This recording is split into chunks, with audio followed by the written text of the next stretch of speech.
pancakes.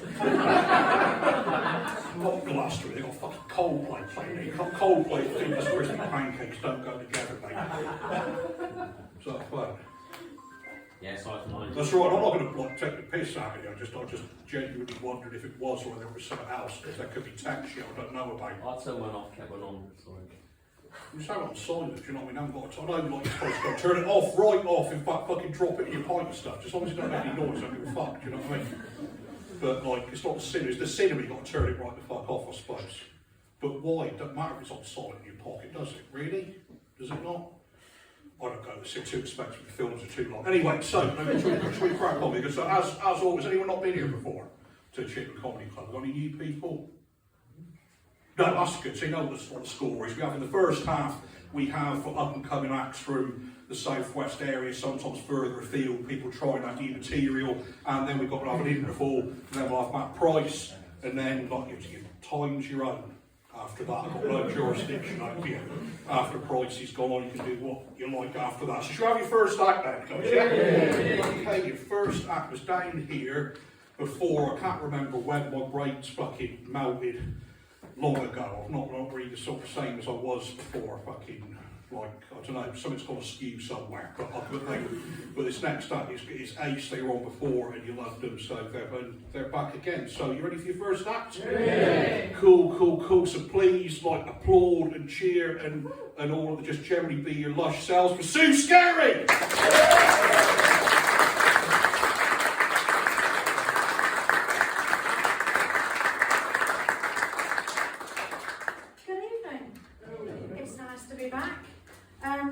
Scary is not my real name, I hear you say, and you're right. Carrie is my married name, Sue's my first name. I got married, I went back into work and they went, Scary!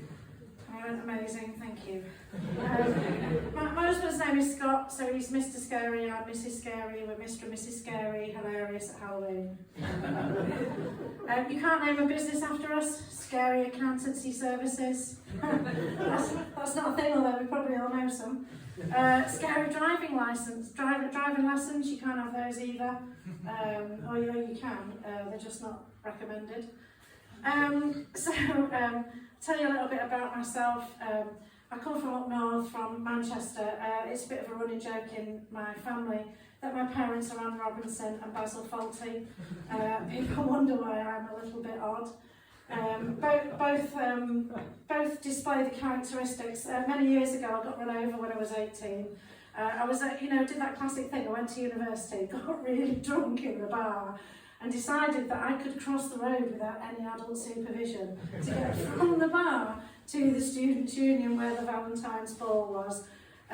Standard running over though, what happened was, me and my friend walked out to the road, car hit my knee going 40 miles an hour, hurt quite a bit, but I was really pissed. So all I did was I bounced off down the road, and I was really impressed that I didn't ladder my tights. Can I recommend to you all boots, 60 denier, that are really fucking good. Who needs Kevlar when you've got boots tights, right? It's a £5. Bargain. So I've got a bad back ever since, and I phoned my mum up, right, the guy who run us over, the poor guy, my friend Gaynor went over the car in the road, she's hyperventilating, he's going, I'll take you to the hospital. But first, I was on my way to pick up my young son from Scouts. Do you mind if we just carry on and pick him up? I was a bit taken aback, having been run over, but I was in the back of the VW Beetle by this point, unable to get out. And I had this vision of this kind of 10-year-old standing on the roadside at about 10 o'clock at night, in the dark, all alone, waiting for his dad. He was a fucking 18-year-old adventure scout. And we had to go and bloody pick him up before he'd drive us to the hospital. We got to the hospital, he opened the door, basically shoved us out, and there we were. So I rang my mum, because I was 18, I was away from home. And she said to me, in true Anne Robinson, you are the weakest link style, well, what do you expect me to do about it at this time of night? Put the phone down on me. We often compare my dad to Basil Fawlty because he has fits of rage and then he denies everything. About anything he's ever done, he denies everything. We call it convenient memory syndrome. It runs true in the male side of our family. So my dad wrote a book And in true fashion of denying everything, he forgot, when he wrote this autobiography, forgot to check off the main facts of his life. So I was never born, apparently. just had the one child. I always wondered when I was a child if I was adopted, and he kind of reinforced it for me, but not in the right way, I think.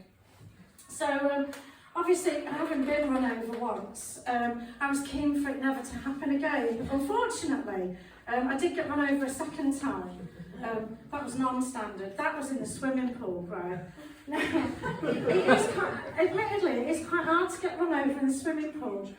And I don't know if any of you do any lane swimming here.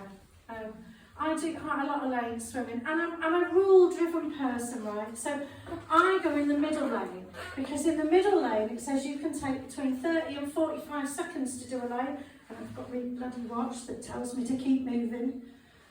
So I'm in the middle lane, and there's always at least one person, isn't there, who turns up and they're super fast and they're in the wrong lane and they're kind of showing off like a bit of a knobhead. And there's always one. And sometimes they have those, I don't know if anybody goes lane swimming these days, but what seems to have happened over the last 10 years is it's not just good enough to swim with your own hands and feet now and your own arms and legs. Everybody's got these like half flippers and these hand things that they wear in there, and then they go faster, don't they? Well, of course they go faster, because they're swimming with bloody swimming aids, aren't they? So I'm there just swimming like a moron with my own hands and with my own arms and legs, doing my 30 to 45 seconds. And this guy, apparently there's this secret code of swimming where if they tap you on the feet, it means you're going too slowly. I don't know, who reads the fucking instructions for swimming before they go swimming these days? I mean, Jesus Christ, I'm not going to look up on the website the frequently asked questions every time I go. Frequently asked question number 1, what should I do? Don't drown. Frequently asked question number 2, swim without aids. You know, that's what it should say. So I don't look it up. But apparently this is a secret thing. If they tap you on the feet, you're going too slowly, you're meant to pull over at the end of the lane. I didn't bloody know this. He swam over the top of me.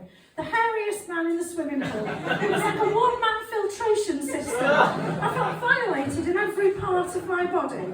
It was absolutely disgraceful.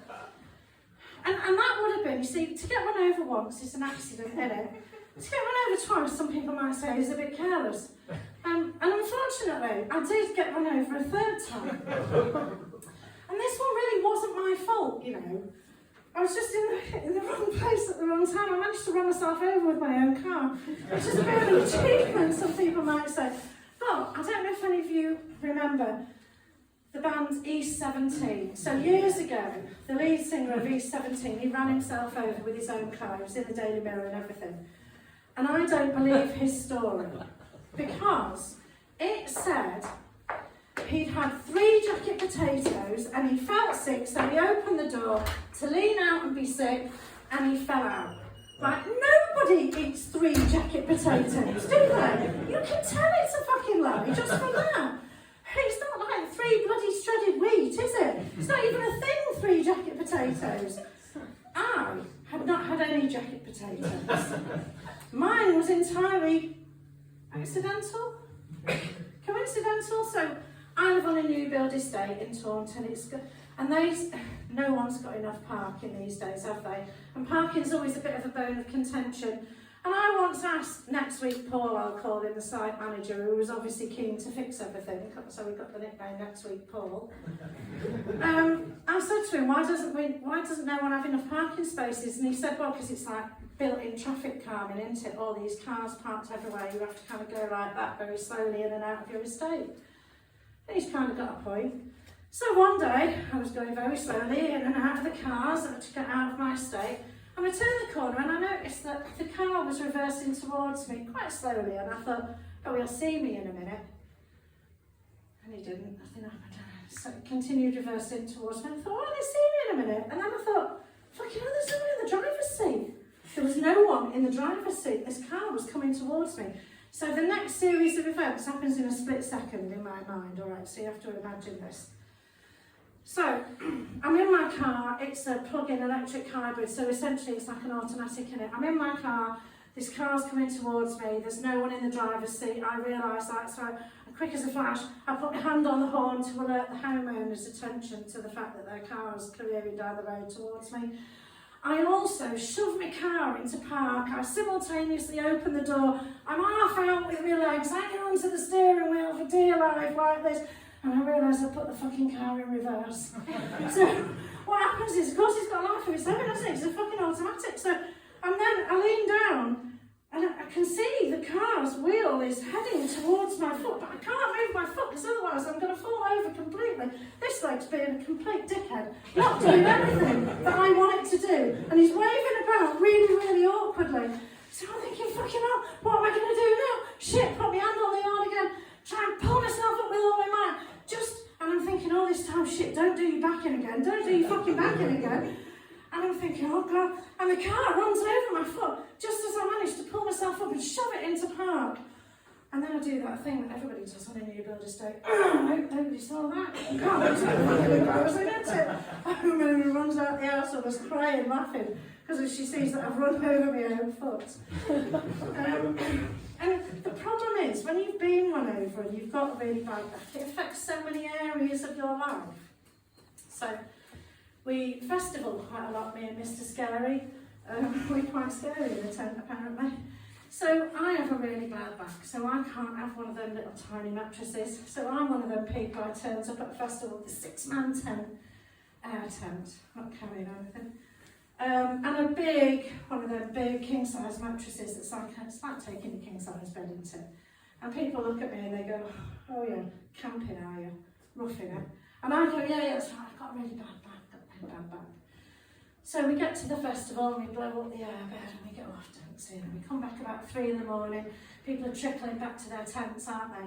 And you can see people are in their tents because some people have got the light in the wrong place, haven't they? And there's these giant shadows on the wall of the tent. And you can see that they're having quite a good time, some of them. And there's all sorts of things going on. So, but we're quite old now, me and my husband, and the dancing's worn us out. So we get into our airbed and we both lie like this side by side and we go, fuck, it's got a slow punch last night. And you can feel that there's too much movement in there. And we go, yeah, but as long as we just lie here like this, we'll be all right, won't we? As long as we don't move, we'll be fine. Which is fine for about an hour. And we're kind of drifting off, you know, listening to the sounds of the campsite around us. But, and I'm here, I've got the tent wall here, and Mr. Scary is here, and we're both still lying there. You're awake, yeah, I'm awake, yeah, but I'm drifting off. Yeah, just don't move. Yeah, I'm not moving. It's all right, we'll be fine. We'll be fine till morning. It's not long now, anyway. And then all of a sudden, I get cramp in my leg. So Mr. Scary likes to sleep face down, so he's sleeping face down. So I have to kind of go over the top of him like this. But I've got cramp in my leg, so he's bloody killing me. And I'm over the top of him, and he's lying face down, and suddenly the mattress pops up like it does when one of you's moved, doesn't it? Like the fucking White Cliffs of Dover has suddenly appeared over here on the other half of the mattress. And Mr. Scary's lying face down, going, straighten your legs, straighten your legs. And I'm going, I'm fucking trying. And he's going, you're suffocating me. And I'm going, fucking not. And he goes, get off me. And I'm tangled in the sleeping bag at this point. And then I get cramp in the other leg. And he turns the fucking light on. So, the perils of having a bad back. Thank you very much for listening to me tonight.